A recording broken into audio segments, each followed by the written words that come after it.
ಕುಣಿಗಲ್ ಕೆರೆಗೆ ಹಾರಿ ಆತ್ಮಹತ್ಯೆ ಮಾಡಿಕೊಂಡಳ ಐಟಿ ಉದ್ಯೋಗಿ.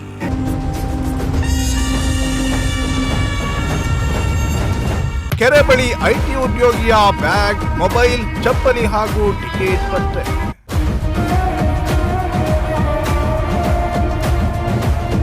ಕುಣಿಗಲ್ ದೊಡ್ಡ ಕೆರೆಯಲ್ಲಿ ಅಗ್ನಿಶಾಮಕ ದಳದಿಂದ ಶೋಧ ಕಾರ್ಯ.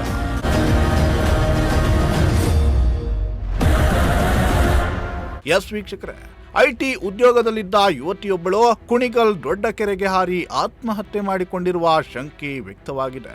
ಕುಣಿಗಲ್ ದೊಡ್ಡ ಕೆರೆಯಲ್ಲಿ ಇದೀಗ ಅಗ್ನಿಶಾಮಕ ದಳದಿಂದ ಯುವತಿಗಾಗಿ ಶೋಧ ಕಾರ್ಯ ನಡೆಯುತ್ತಿದೆ.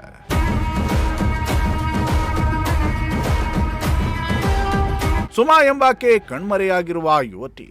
ಕುಣಿಗಲ್ ತಾಲೂಕಿನ ಸೊಬಗಾನಹಳ್ಳಿ ಮೂಲದ ಸುಮಾ ಬೆಂಗಳೂರಿನಲ್ಲಿ ಸಾಫ್ಟ್ವೇರ್ ಕಂಪನಿಯಲ್ಲಿ ಕೆಲಸವನ್ನ ಮಾಡ್ತಾ ಇದ್ಲು. ಆದರೆ ನಿನ್ನೆ ಬೆಂಗಳೂರಿನಿಂದ ಕುಣಿಗಲ್ಗೆ ವಾಪಸ್ ಬಂದಿದ್ದಾಳೆ ಎನ್ನಲಾಗಿದೆ. ಆದರೆ ಮನೆಗೆ ಮಾತ್ರ ಹೋಗಿಲ್ಲ. ಇನ್ನು ಕುಣಿಗಲ್ನ ದೊಡ್ಡ ಕೆರೆಯ ಬಳಿ ಸುಮಾಳ ಬ್ಯಾಗ್, ಮೊಬೈಲ್, ಚಪ್ಪಲಿ ಮತ್ತು ಬೆಂಗಳೂರಿನಿಂದ ಕುಣಿಗಲ್ಗೆ ಬಸ್ನಲ್ಲಿ ಪ್ರಯಾಣಿಸಿದ್ದ ಬಸ್ ಟಿಕೆಟ್ ಕೂಡ ಪತ್ತೆಯಾಗಿದೆ. ಹೀಗಾಗಿ ಕುಣಿಗಲ್ ಕೆರೆಗೆ ಹಾರಿ ಸುಮಾ ಆತ್ಮಹತ್ಯೆ ಮಾಡಿಕೊಂಡಿರುವ ಶಂಕೆ ವ್ಯಕ್ತವಾಗಿದೆ.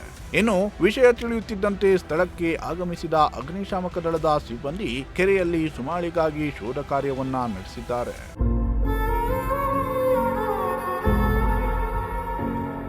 ಖುದ್ದು ಅಗ್ನಿಶಾಮಕ ದಳದೊಂದಿಗೆ ಕೆರೆಗೆ ಇಳಿದ ಶಾಸಕ. ಇನ್ನು ಅಗ್ನಿಶಾಮಕ ದಳ ಸಿಬ್ಬಂದಿಗೆ ಕುಣಿಗಲ್ ಶಾಸಕ ಡಾಕ್ಟರ್ ರಂಗನಾಥ್ ಕೂಡ ಸಾಥ್ ನೀಡಿದ್ದಾರೆ. ಖುದ್ದು ಅಗ್ನಿಶಾಮಕ ದಳದೊಂದಿಗೆ ರಂಗನಾಥ್ ಕೆರೆಗೆ ಇಳಿದಿದ್ದಾರೆ. ಲೈಫ್ ಜಾಕೆಟ್ ಅನ್ನ ಧರಿಸಿ ಯುವತಿಗಾಗಿ ಶೋಧ ಕಾರ್ಯದಲ್ಲಿ ತೊಡಗಿದ್ದಾರೆ. ಕುಣಿಗಲ್ ಪೊಲೀಸ್ ಠಾಣಾ ವ್ಯಾಪ್ತಿಯಲ್ಲಿ ಘಟನೆ ನಡೆದಿದ್ದು ಸದ್ಯ ಯುವತಿಗಾಗಿ ಶೋಧ ಕಾರ್ಯ ಮುಂದುವರೆದಿದೆ. Bureau report, Prajashakti TV.